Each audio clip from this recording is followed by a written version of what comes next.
Yo, what is going on, NFT Bros Podcast listeners? I am Adam, your host, and on today's episode, we have a special guest, Jason Klein, coming on with us. Jason has been in crypto since early 2021. He told me a very unfortunate thing that I don't think I have permission to share yet. I'll let him share it. Jason, why don't you give the audience a little bit of an intro on to who you are and how you got in Web3? Yeah. What's up, guys? Jason here. My story is a little interesting getting started into NFTs back in early 2021. I don't know if I've told this story many times, so this might be a good spot for it. I was one of the first 500 users of Clubhouse. Actually, I was in the beta version.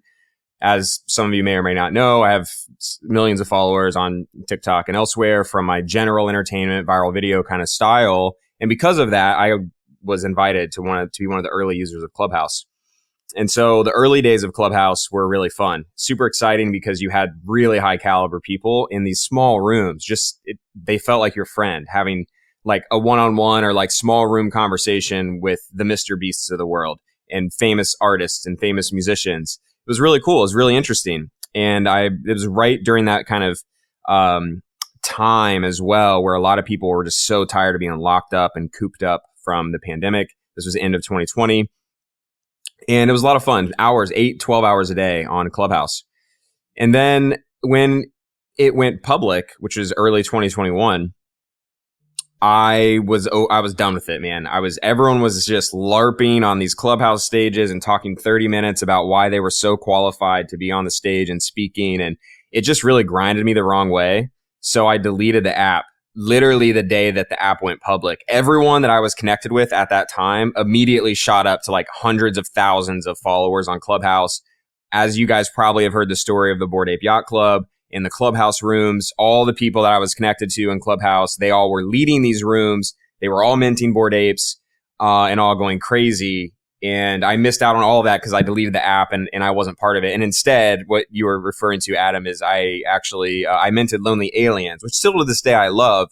But the 4 ETH I spent on Lonely Aliens is worth less than a tenth of that now. Had I spent the 4 ETH on Bored Apes, my life might be a little bit different. But yeah, that's how I got started in crypto. Ever since then, I just dove headfirst into communities, into Discords, how to be a good community member, how to make content, what this technology means, use cases, ideas.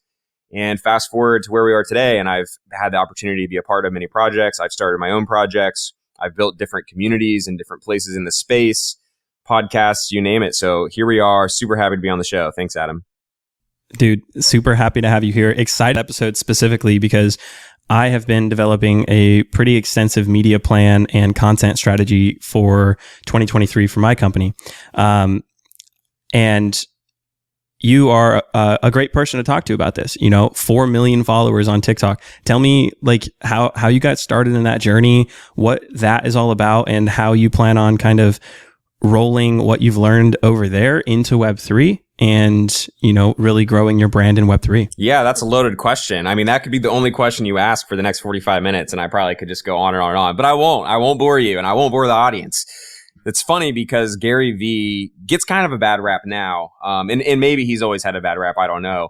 But for me, like, I wasn't someone who followed Gary Vee closely. I didn't know who he was. And as I was just like on YouTube a lot and just trying to like, do something besides watch TV and play video games, back, at the end of 2019, I guess, he just was talking so much about TikTok. I mean, it's all he talked about. And if you go back, like he was tweeting about, he's talking about it, videos. He's basically like, you are an idiot if you don't start making content on TikTok because this is like once in a lifetime opportunity.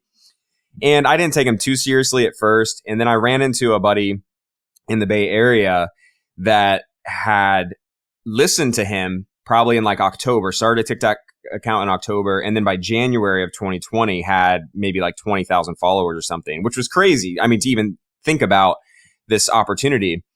And so between Gary Vee and my buddy I bumped into, I'm like, all right, I've never made content in my life. I don't have any social media accounts at all. The last social media account I had was like a Facebook and a MySpace maybe, right? Like I'm old. I was like, I don't know how to do this stuff. But I was like, you know what? I kind of get it. If there's this For You page, there's this opportunity to make content, be a nobody and become a somebody because your content is getting served up. If it's good enough, among everyone else. And so I started making content in the beginning of 2020, January of 2020. I started making content, and I had no idea what I was doing. All the videos I originally made were just ridiculous. I mean, I deleted all that stuff. I mean, I have it, but maybe one day I'll release like the unreleased Jay Klein videos from like the early days. They were really cringy, really bad. What you would expect, right? I mean, it's just really bad stuff. But what I realized is there was an opportunity to pour all this extra energy, time, and effort into something that had an exponential like payoff ability compared to had I just been pouring time into playing video games, or I used to play video games for fun as like a hobby, watch TV, watch movies. I was like, I could be doing that like everyone else, or I could be trying to figure this thing out. And then the pandemic happened like a few months later, everything shut down. And I was like, well, this is great, because I was working a full-time job in the tech world in Silicon Valley. And then on my free time, I was just figuring out how to make videos. And at the end of, it's not this simple, but like the first video I had that did 100,000 views was like a really cringy, it was a trend. But that's when I had the aha moment of like, whoa, I only had like 500 I only made it up to like a few hundred followers or something on TikTok. And then I had a video hit 100,000 views, and I got to like 10,000 followers or something overnight. And it was just like, oh my gosh, this is crazy. I'm going to be a gazillionaire. That didn't happen. But fast forward, by the end of the first year, I had my first 1 million followers by the end of 2021. So I can dive in. You can ask more specific questions if you want. I mean, I had quite the journey of testing, of figuring stuff out. The biggest thing for me, and it's still something that I tell people to this day that they should do, whatever they're getting into, is number one, be consistent. And number two, like set goals and really strive for them. So one of the goals I set was I'm going to post a video every single day, rain, shine, tired, sick, without fail. And I did. I posted a video every single day for 365 days in a row, and I had 1 million followers at the end of that journey. That is an amazing story. And I I do have quite a few questions. I will start with, you mentioned that you were in Silicon Valley working and you didn't really have any video editing experience or like video experience. Tell me about that. Like I know I have some archived videos on YouTube and other platforms that will probably never see the light of day, like some old travel vlogs that were just super cringy. And, I'm just going to keep those for my personal viewing experience down the line. But tell me about like learning TikTok in the early days. Was it just kind of like you just rode trends, or were you doing things to research what types of videos were going to go viral, or were you just kind of like spraying and praying a video every day and just seeing what happened? Or was it like more methodical? Yeah, no, that's really, really good question. The thing was, I just spent a lot of time on TikTok before it was cool. It's funny because at that time, you could ask 10 people, do they even know what TikTok is? And half of them would say, oh, it's that dancing app for kids.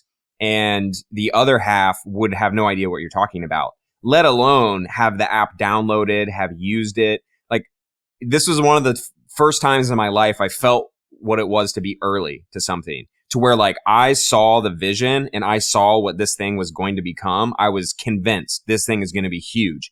Like, I knew the algorithm was super smart. It could change up the videos it was feeding you like really quickly. I just knew this thing was going to be huge, but no one else saw it at the time. So, it's like, okay, well, I can't even talk to people about it. No one's used it. So the reality is there weren't as many people making videos. So it wasn't as diverse or as messy as TikTok is now. And so it was a lot easier to figure out what was trending or what trends were, because there were less of them, a lot less of them, because there were fewer big creators on the space. And almost every single big creator on TikTok in the first 6 months to a year of TikTok being huge were all people who were already big on Musical.ly.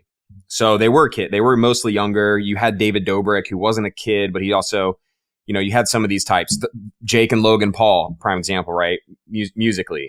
They were big there. So the reality was just watching the For You page, figuring out like, oh, here's this trend. Here's a trending song. Here's what's working. Let me try to add my spin on it. In the beginning days, I was doing like the 90s kids kind of like throwback. Like my first video that had 100,000 views, it was to the song Ride It, which was popular on TikTok for a year. Do you know what I'm talking about? The Ride It song? Yeah, see, you don't even know. See, everyone... No, I don't know. I'd have to go look it up. Okay. But anyways, it was about like, we can be friends if Like you had a MySpace, you know who Tom from, you know who Tom is, and you had a ringback tone or something, right? Like all stuff that if you were, growing up in the 90s, you would know these things. And that video went viral. But to dive in deeper, it was a combination of being on the app all the time and seeing what was working, what wasn't. But then posting a video every single day, yeah, sometimes it was a wing it. Like, I don't know, just making a video. Other times it was like, well, this video did better than my other videos, so let me try to do something like that again and see what works. This is also all before, people don't realize this, but TikTok didn't have the analytics way back then. You didn't know. You didn't even have an analytics page. You didn't know anything about your videos. And so it was all just trial by fire, trial by error, and really testing and iterating and changing this and changing that, the title, the headline, the caption, the hashtags. And then as analytics and these things started rolling out, you could dive in more. I'm a numbers guy, so I'm looking at the numbers, watch time, how many people, new people watched it, what's the demographic breakdown, like all these things became more important for testing later. But in the beginning days, it was really just do it. Anyone that I know from those days that was just making a new video every day, they all got over 1 million followers eventually. That's wild to me, that the power and opportunity that comes with having that following, even in, a more broad entertainment type of channel like yourself, has to be massive. And you mentioned something that you didn't have analytics in the early days of TikTok. And that resonates a lot with me, because I used to be in the Instagram kind of niche page building. And so I was on Instagram 2015, 16, 17, building up followers. This was before you had multiple accounts on one device. Like, I mean, I had multiple iPods, iPhones that were labeled with, like, I mean, it was crazy. And then they finally came out with that feature, and then finally analytics. But it was a lot of like analyzing what you thought might do well, and then just trying it and seeing what happened. And, I built a following across a bunch of different pages, up to 36 million followers at one point. And this was back in the day when, do you know who Farouk is? Of Rug Radio? Yeah, of course. I know Farouk. I know Farouk from Clubhouse, and I know that he was big on Instagram. Yeah, of course. So you probably ran into him then. Yeah, he was big on Instagram, and yeah, we were a part of a network together that had a couple billion followers that we could reach if we just shared it in that one group, and we all liked it, and it was an interesting day. I'm sad that I missed out on the early TikTok stuff. I was watching it. I have been following Gary Vee for a long time. I was at a point in my life where I just really didn't care about things. It was not a good point in my life, but hey, we all learn from it. But now I'm getting on TikTok. I'm getting on YouTube Shorts. Let me ask you a question. Where do you see the biggest opportunity to grow as a crypto influencer in 2023? That's a really good question. This space is so niche. Crypto is niche enough. NFTs even more niche. Like BitBoy J, right? Let's take him for example. He was making videos early and in crypto, and he kind of caught the wave of the bull run, like to the max degree, because he already had like all these videos made. He was covering all these different coins and tokens and analysis. So he already had this bank of content ready to go. He was posting content every day, going live, doing all the things that people are trying to do now, but he already had a base. So when the bull run came, people were like searching this stuff up like crazy. Crypto, Dogecoin, NFT. And dude, BitBoy J was just like videos just all the way to the top every time. And so the YouTube algorithm specifically just shot him to stardom basically overnight. But it's because he put in all that work and that base and that follow up. The problem is that I've found, and it was a very good question, like where's the best place to grow as someone who's in crypto? Number one, if you want to be more broad and be crypto, you probably have a better chance of growing bigger than if you want to be niche down into like NFTs.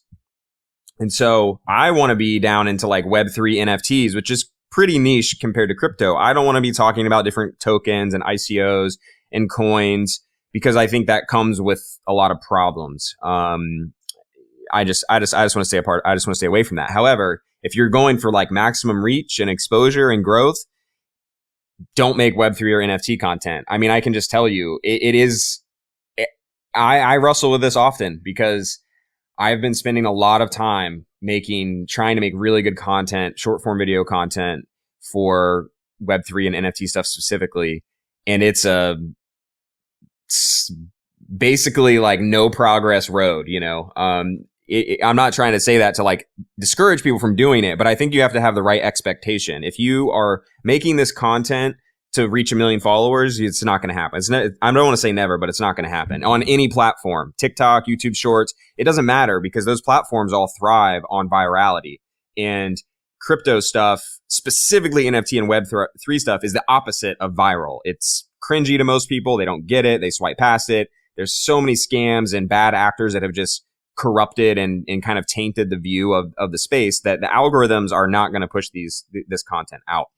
But to answer your question, in my opinion, short form video content, of course, I'm bullish on. I've been bullish on it for years now. We'll continue to be bullish on it. I think short form video content on all the platforms for this type of content makes sense. I think YouTube will be the most successful place for people to grow a niche audience of Web3, NFT, crypto. But I personally think that podcasts like this are super important to build that kind of personal brand and trustworthiness and credibilityness. And I also think that live streaming will be important. However, live streaming is time consuming. And if you're going to do live streaming, you got to do it. And you got to know that like, yeah, you can build up a nice little niche audience and do things, but it's going to consume most of your time. So if that's the thing you want to do, you can do that. Otherwise, it might be a little off. But yeah, short form video content on all the platforms that you know of, TikTok, Twitter, YouTube, Instagram. You can make one video and post it in all these different places. That will continue to be the meta. But right now, in terms of what I'm seeing across the platforms, honestly, between Twitter and YouTube, I see the most number, the best analytics for my NFT and crypto stuff. Because I made separate channels, right? I have all my main channels, and then I was like, I know that my main audience is gonna just destroy me if I try to like post about crypto and NFTs. So I made new platforms, and you know my YouTube channel has 125 subscribers on my new channel. My main channel has 190,000. So my crypto channel has 125, but my shorts on my crypto channel, I've posted maybe like 20 or 25, and I'm averaging over 3,000 views a video, which is substantial. I have 125 subs. I'm averaging over 3,000 views on a YouTube video, on a short video. And then on Twitter, great example, the video I just posted, the day in my life video. That's a funny kind of take. I don't know if you saw it or not, but it's my most viewed Twitter video that I've ever made. It has, it's approaching 20,000 views or something. And I posted that video on Instagram, 200 views. Posted that video on TikTok, 150 views. Posted that video on YouTube, 250 views. Twitter, 20,000 views. So this stuff is so nuanced and niche because we're in such a niche audience of like people who care about it. Yeah, absolutely. I'm intrigued. I'm going to go find that video, or if you could please share it with me, because I I have a media strategy, and it's going to start with a day in the life video, and it's probably going to stir the pot. But I have a plan. It's very, very well laid out. YouTube is a giant part of that plan. I am really looking forward to Twitter starting to promote more video and pay creators. I'm really excited to see what Elon does in that realm to bring more creators from these other platforms onto Twitter. I think Twitter is, I used to always look down on Twitter. I think I had like my account, I think I made it in like 2017, posted like 5 tweets and then deleted the app for like 6 years or something. And now I got it back, and I'm sad that I didn't keep engaging on Twitter, because I really, really like how it's laid out now. It's different than everybody else.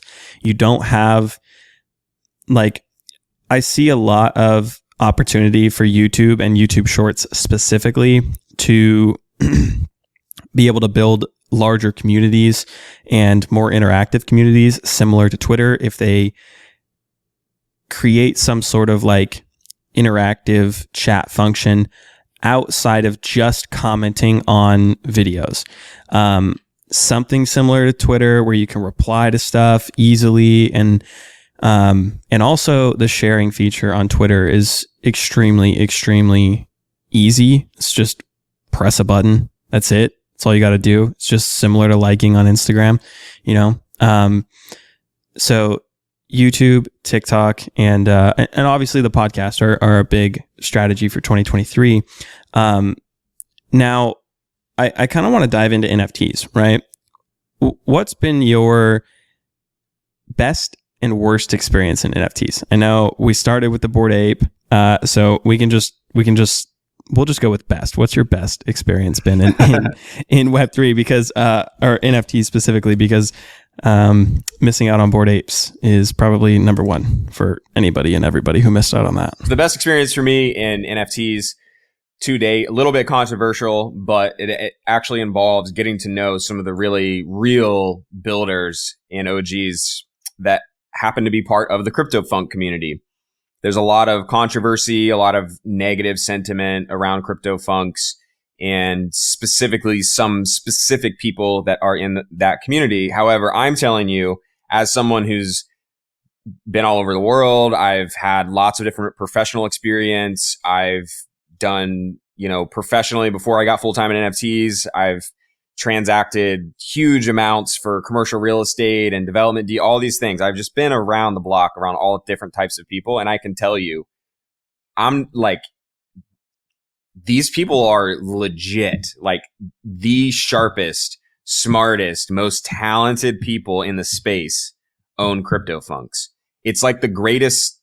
It's not a secret, but it is kind of, it's a little interesting. It's kind of like, I used to talk about CryptoFunks a lot more than I do now, because people just have such a bad take about it and they won't even let me talk. It's just kind of like, it puts myself in a corner, especially if I'm trying to have content that reaches people. If I say CryptoFunks, people just check out and are like, oh, this guy he doesn't know what he's talking about. He's an idiot. He's a scammer. No. Listen, I'm just telling you, I'm going to take this 3 minutes to tell you that the thing that's beautiful, like that's really cool about CryptoFunks, and why I think there's such an enormous amount of talent and skill and like real people behind it, is what they've done is they've basically built a wall or a moat of memes and of whatever the outside perception of funks is. That's all intentional. Like that's all built because that protects the actual talent and the people behind that wall, because only the people who are brave enough to be like, wait a second, this has to be more than just like memes and a joke, and they actually try to like ask questions and dive in, and they buy a funk and they come into the Discord, and then people are like, oh, this is legit. Like literally the sharpest devs that are building really innovative products and tools, open sourcing tons of stuff for all of Web3. I think recently we just like did a search, and the funks did a search and found out that CryptoFunks are in the top 15 collections ever on NFTs in terms of volume. And nobody even knows about that because OpenSea doesn't show the full volume of CryptoFunks that have happened. Anyways, there's a whole long history there. I don't want to get too much into it, but it has been the best part of NFTs for me, has been getting to know the real people in that community. And it really set me on a path of like wanting to be creative, wanting to learn the technology, wanting to understand like this is more than just a computer generated image. Like this can be a community. This can be fun. This can be creative. This can push boundaries.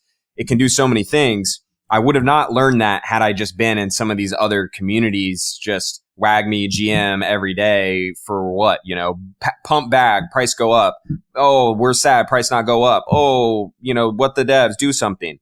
So I learned a lot. The worst experience for me, I mean, there's just too many. I've been rugged a gazillion times. Buying projects that I thought was legit and they turn out not to be legit.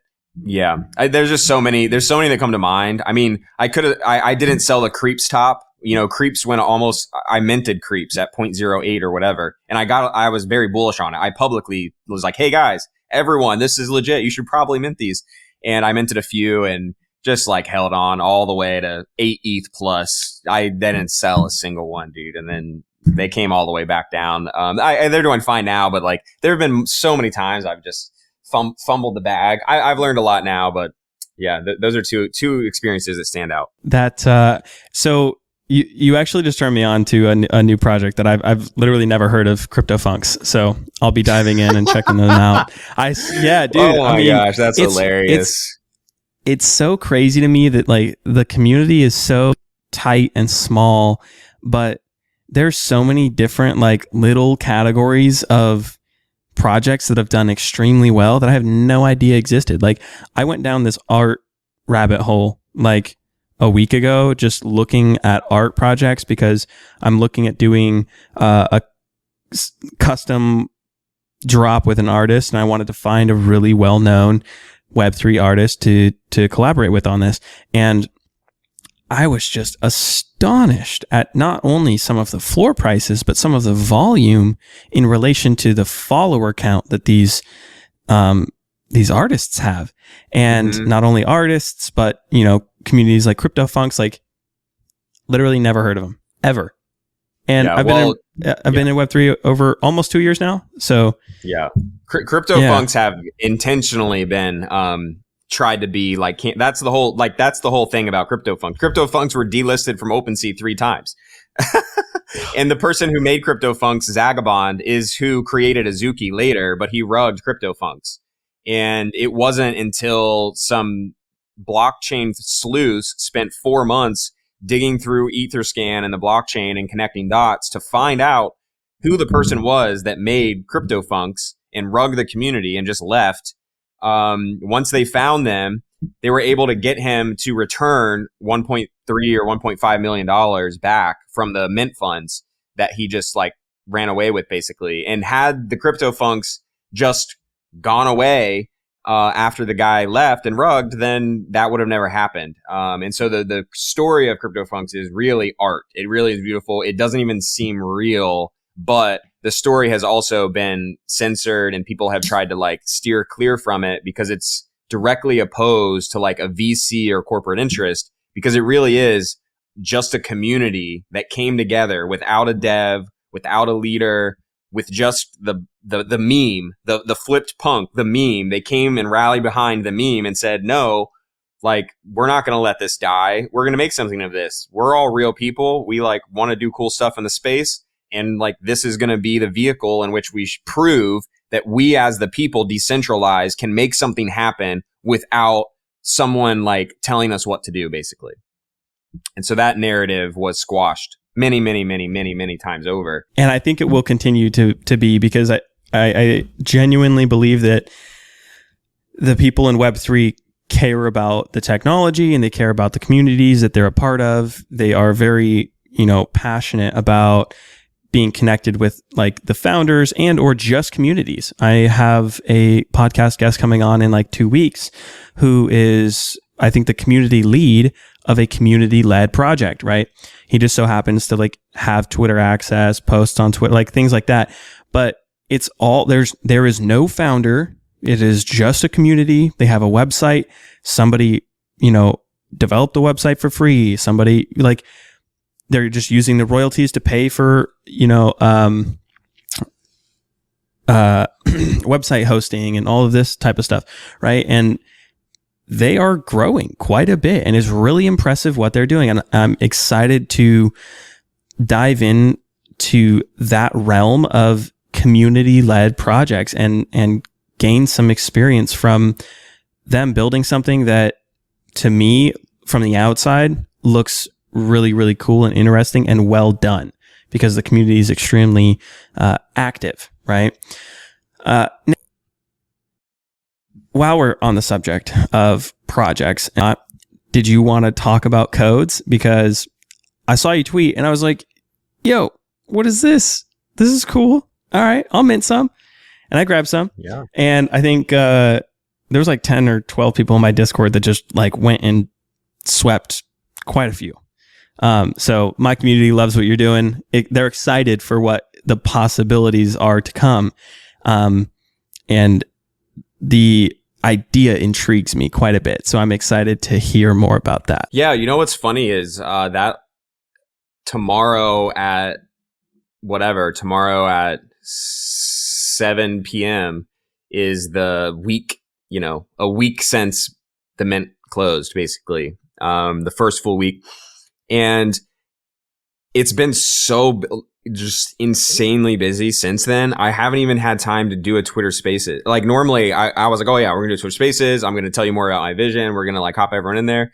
And then just like every day there's like a podcast, there's a thing, there's making I was just like, dude, I gotta get on. So this is the first time I guess that I've even been on in a format where I can even talk about, more of my thoughts in depth outside of the thread that I wrote. So, backing up a little bit, I was inspired by what Jack did with checks and his approach to this idea that the open edition could be more than just like a one and done. And the idea that the open edition art piece could be interactive, generative, it could change. It could, the metadata behind the image could change, even though everyone at the beginning all minted the same thing. And I thought that was really interesting because a lot of times in NFT projects, you don't want your metadata changing. You want what you minted. Like if you minted the thing and it's rare and then the dev is like, oh no, we're going to just change it. You're going to be like, no, this is FUD. This is a rug. Send it to 0. And I really appreciated that Jack was like, no, you all have the same token and I will change it to like meet the zeitgeist of what's happening in Web3 and NFTs, to point it towards something that's a meme, to point it towards something that has cultural significance. And then now he's shifted that even more to be like, oh no, now there's this interactive experience and now you can burn it for this thing. And I just really thought that he opened people's eyes to the power of owning a token that can change, that's fungible, right? Having a non-fungible token that's fungible in that way, but making it fun. And so that was like kind of piece number 1 for me that was like, okay, that seems interesting. So the second thing that inspired me to make codes is the fact that I've been fascinated with a few ideas recently. Number 1 is like geolocation. So I think there's a huge untapped market for figuring out creative ways to do geolocation mints, not just POAPs, but like I've been fixated on the idea. I don't want to talk too much about that because I actually have a whole separate like idea that I want to do with geolocation mints as a whole different project and business. But I was fascinated about that. Fascinated about QR codes in general, like because it's just such a easy thing that people, because of the pandemic, really like got used to that behavior, like that consumer behavior. Because one of the things I'm passionate about is like, how do you onboard new people? Like I've made a bunch of content.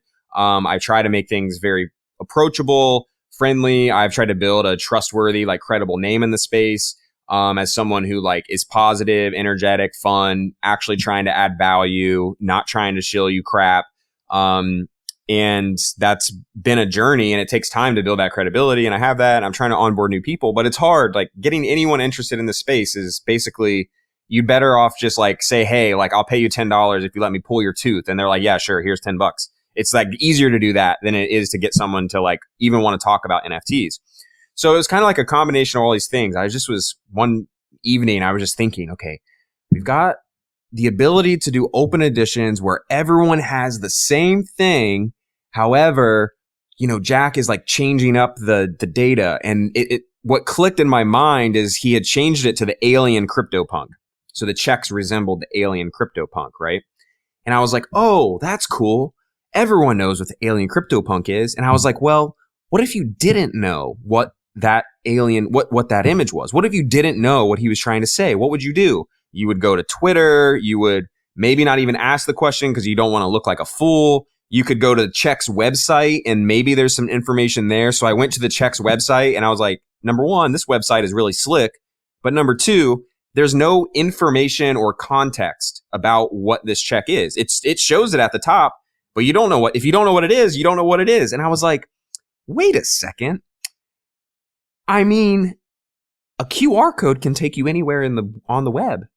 And at first the idea was like, I could just make a collection that is in tandem or runs parallel to checks, in which whatever the check's image is, I will just have a QR code that redirects you to a link that explains more about what the checks image is, because that doesn't currently exist. And if you don't know, you don't know.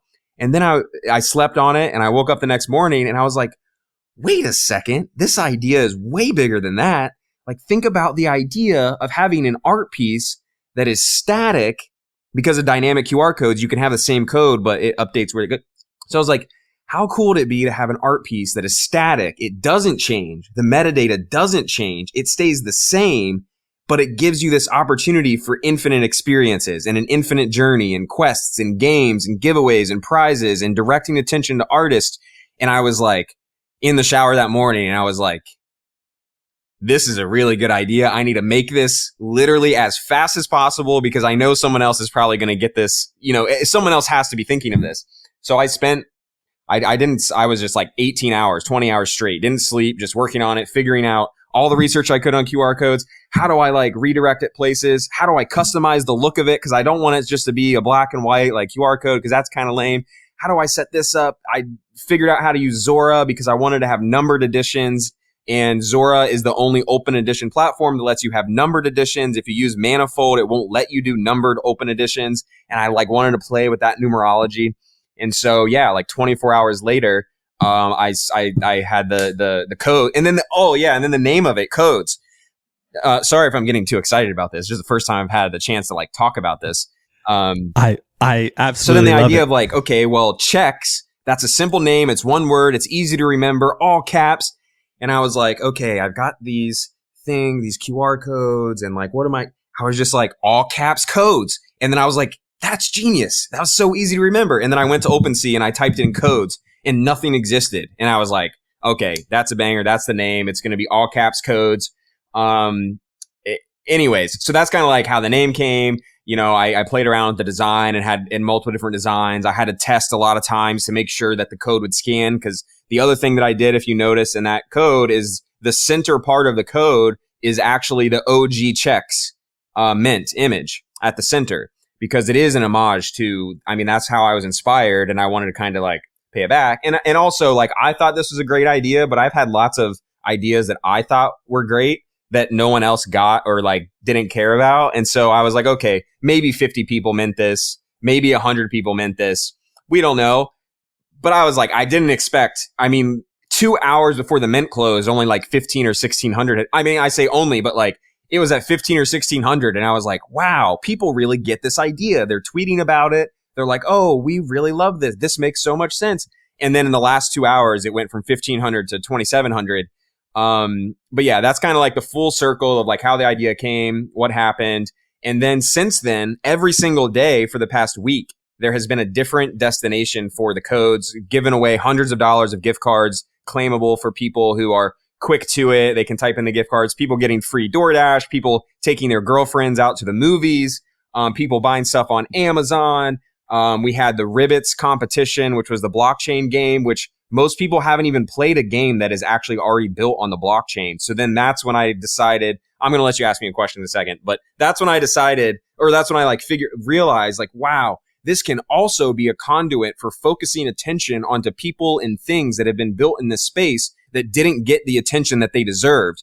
And the Ribbits game built by Puzzle World was one of those things. I was like, this game is on the blockchain, and you can play it on your phone, on your computer. It works well. And then you can actually interact with the blockchain to save your score. And this whole concept, that's kind of what I think drove, because I had that game live for the last 6 hours while the mint was still open. So I think as people were scanning the code and it took them to the game, they're like, wait a second, the light bulbs kind of went off for people. Yeah, dude, so funny but sad story. I was on a dev call when your mint was happening, and I didn't see the message from my founder. He's like, yo, weren't you going to try and set up a podcast or go on this guy's podcast with him? Because we were trying to coordinate the podcast before you launched codes. And I was like, oh yeah, what is he doing something? And he's like, yeah, it's this really interesting idea. Check it out. And I was like, I got a dev call. I got to hop on a dev call. And so I hopped on this dev call, and I get off and I hop in founder's voice chat and I ping him and he hops in, and I was like, all right, tell me about this. What is it? What's going on? And I click the link, and he's like, dude, you better mint it now. There was 19 seconds left on the open edition, and I wasn't logged in on my wallet, so I had to type in my password, and I missed it. I would have got it using the Hypernode. I would have got it, but didn't. So I picked up some on secondary. I'm really, really excited to see what you can do with this. My mind it just goes down so many different rabbit holes of what you could do with this. Not only with the things you mentioned, brand partnerships, sponsorships from larger organizations, collaborations, other whitelist giveaway. Like, the options are endless, which is really, really intriguing to me. I'm excited to see what you're going to do with this in the future. I'm excited to maybe be a part of it. And I'll shoot you some of the ideas that were kind of coming up in my head. But yeah, I'm excited. It's cool. I like that you did, kind of pay homage to checks with the OG art in the middle. I like it. I think a lot of my community is bullish on this idea because they understand the concept. Now it's just, I think, a matter of like explaining the concept to everybody so that they can understand it in an easy to digest way. Yeah, like I said, this is the first time I'm even speaking about it, and this isn't going to come out. I mean, if you're seeing this now, we recorded this like two weeks ago or 3 weeks ago or something. So you 16th. Probably would have seen me go on a Spaces by the time this comes up. So that might make more sense now if you're watching this. It might be a few week delay when you see it, but I think it's also important that, number one, I was blown away by the people who got it. Like, again, I'll just go back to that. The number of people where it just like clicked immediately, that's when you know it's a good idea. And it's sticky and it's viral and like you really have something. Because if you can explain something to someone in, less than 10 seconds, that's a winner. And for most of NFTs and Web3 stuff, you can't explain it to someone under 10 seconds. Like, you can't explain it to a normie. Do you know how easy it is to explain to a normie you don't have to explain what a QR code is. People already interact with it at a restaurant, at a movie theater, at the Super Bowl 50 times. Oh, QR code. Oh, QR code. Oh, QR code. People now know what it is. So I'm basically like, I'm co-opting all the work that's been done by the people that have been using QR codes now for the past few years. Like, all of that brand awareness, consumer awareness, like that use case, it's already there. So if we're talking about how do you onboard new people into the space, what better way than something like codes? I mean, that's kind of the point. And so I think it's important for people to know my, like, what I'm saying is I'm really glad a lot of people came in. A lot of people that have come in haven't been following me before. They haven't seen my content. They don't know who I am. They don't know my character. And I'm hoping that even over the past week, as people got to see that, like, every day I'm trying to do something fun and different, update the code and give gift cards away. This isn't some like scheme or ploy. This is just who I am. I mean, I've been giving NFTs and stuff away for 2 years. Like, I've made tons of videos for free. Like, I've done all kinds of stuff. And it's like, I'm not a perfect person, but like, my character intent is like, I want to be positive. I want to be educational. I want to help people get into the space. I want to help inspire people. I mean, my former project that I did was Crypto Marks, which was a meme project, and we don't have time to get into on this podcast, but Crypto Marks, there have been like 20 or more projects that people felt inspired because of Crypto Marks and the message that I was promoting there. And I had these weekly Crypto Mark University spaces where I was having the founder of like NFTX come on. I was having all these, I had some of the founding team of Rweave and Rdrive come on. I was getting these really big guests onto spaces and like asking them good questions and teaching the audience and teaching Crypto Marks. And through that process, it inspired a bunch of people to like, put their big boy boots on, big girl boots on, and like do something and actually participate in the space and learn what a contract is and learn how to do the art and learn how to make a project. And the success of those projects vary, but what matters is that people were inspired to like contribute to this ecosystem and to like be more involved. And so I'm saying all that to say, if you don't know me, if you're just hearing this for the first time, if you just came in from Codes, I'm here for the long term. I've built a very solid, incredible reputation in the space for over 2 years. I took a long time before I even made content, before I was willing to make content, because I wanted to know what I was talking about in and out. I want to know all the use cases. I wanted to know how the blockchain worked, how to use Etherscan, how the contracts function, how to read and write from contract. I wanted to know all of that before I started making content about any of it. So I did all that hard work. I've built a brand of credibility. I've tried to be like a positive force in the space. And now if you're coming in from codes, know that like I'm here for not just this week. Like I'm going to keep thinking of ideas and think of creative ways, but just think about the fact it's a static image with infinite possibilities. Now, I do want to make it very, very clear. One thing that I'm very cognizant of, and I think it's important because yeah, there are lots of things I could do with codes, brand this, sponsorship that, allow list for this piece. But one thing, at least for the first few weeks that I'm hyper aware of is I want to be additive in value back to holders as much as possible. And I don't want to extract value. And so even if there's an opportunity for me to have an allow list or discounted mint to something or a discount, like a discount to me at this stage is not good enough because it still would require someone to input ETH value dollars in. Same with merch. Merch for this stuff is like going to be, it's the funniest, but like best merch case ever. Like just put the QR code everywhere. This is like CC0 to the max. I put the code everywhere because it just increases the value of the codes because you have more people coming to it. Like it just works for this model we're trying to build in Web3 so well. But I don't want to like make merch and then put it up and then people scan it and they're like, oh, well, this hoodie is $30 or this shirt's $30. No, that's extractive to me.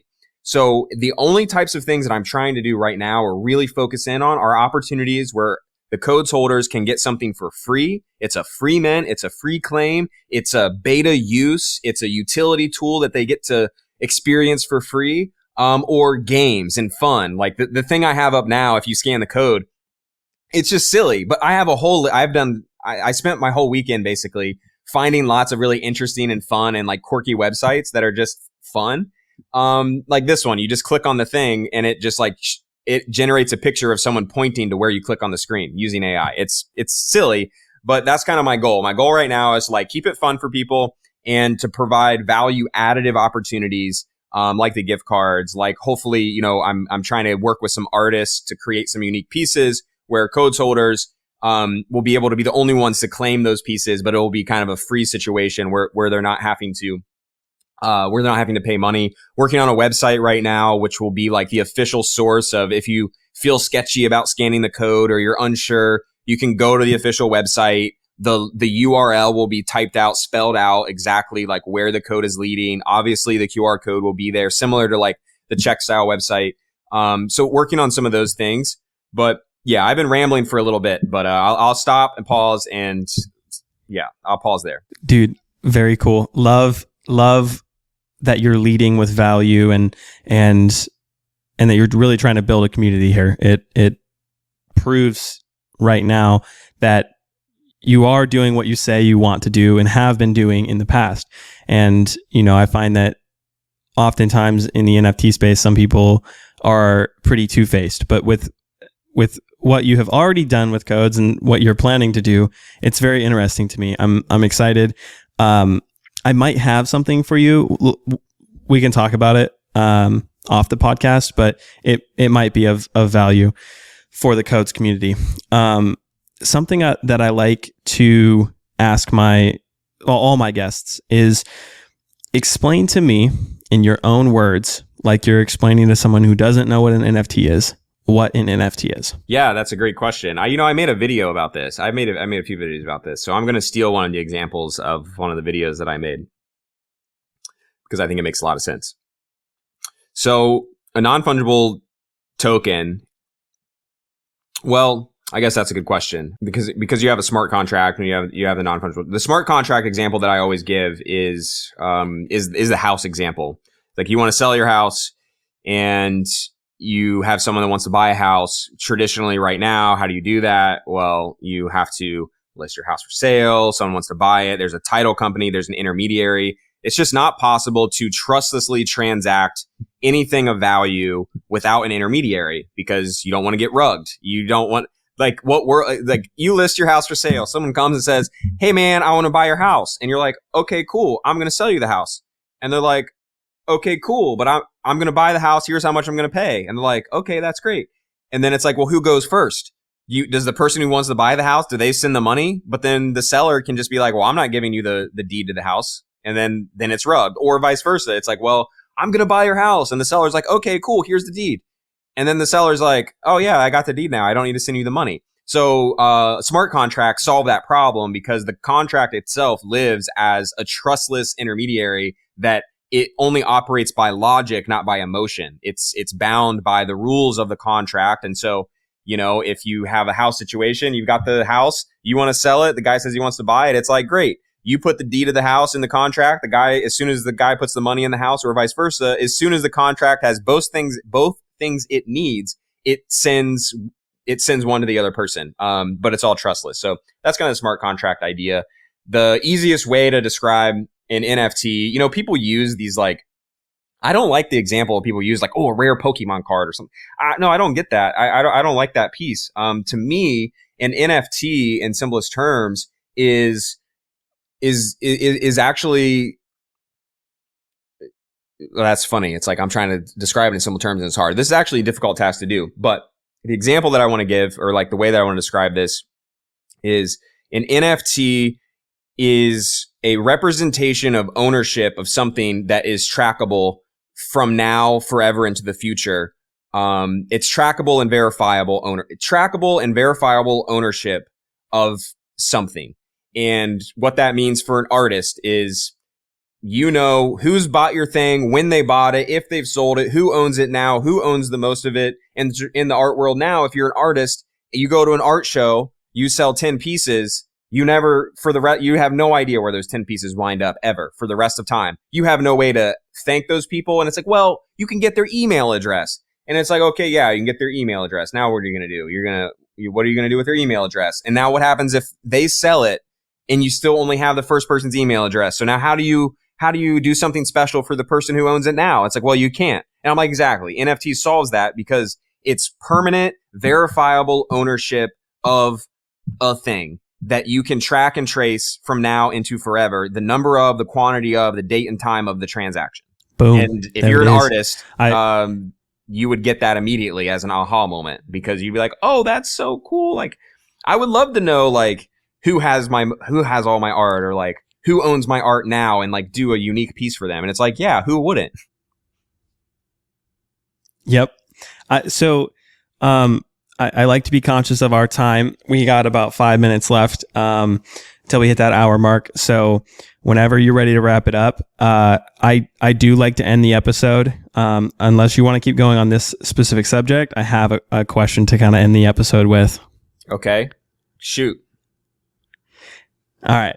So I've got to know a lot about how you think about NFTs and how you think about Web3 and content and, overarching ideas around Web3, right?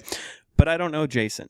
Tell me something about Jason that I don't know. Tell me something unique. Tell me hobby, anything. Could be you like pickles or you know what I mean? Something random. It doesn't matter. It doesn't have to be anything really, really deep, but I like to kind of connect and the audience can get connected with you a little bit more in depth as well. Yeah. Oh, geez. There are so many random things about me that people don't know. I don't. That's a great question. I feel like, I should be more prepared for this question. Let's see, something that someone doesn't know about me or a hobby. I like so I own a Miata, and I've owned multiple Miatas. It's my fourth Miata I've owned. I've never owned more than one at a time, but I buy them, sell them. Actually a pretty successful car flipper back in the day. Fun fact, back in college, helped pay my way through school. I paid my way through college. Anyways, that's a whole nother separate story. But I like driving twisty roads in the Miata. It's my therapy. It's the only time ever in my day that I can't be on my phone. There's no other point in time. I have over 16. My average screen time right now is 15 and a half hours a day, 16 hours a day. And it's been that way for a long time. So the only time I can get out of that is if I'm focused driving fast around twisty roads. Love it. I knew there was something cool about you that I liked other than business and your mind. Because I find that on this podcast, I get to dive into people's mind and get to understand from their perspective, how they look at Web3 and NFTs and things like that. I'm a huge car guy. I race and ride motorcycles and have been since I was 3 years old. Track cars, Corvettes, you name it. We have a Lamborghini in the shop, not a Lamborghini, a Miata in the shop, in California, I'll send you a video of it. I said Lamborghini because I'm looking at my wallpaper. But Lambo coming. Lambo coming. is loading. So, yeah, Lambo coming.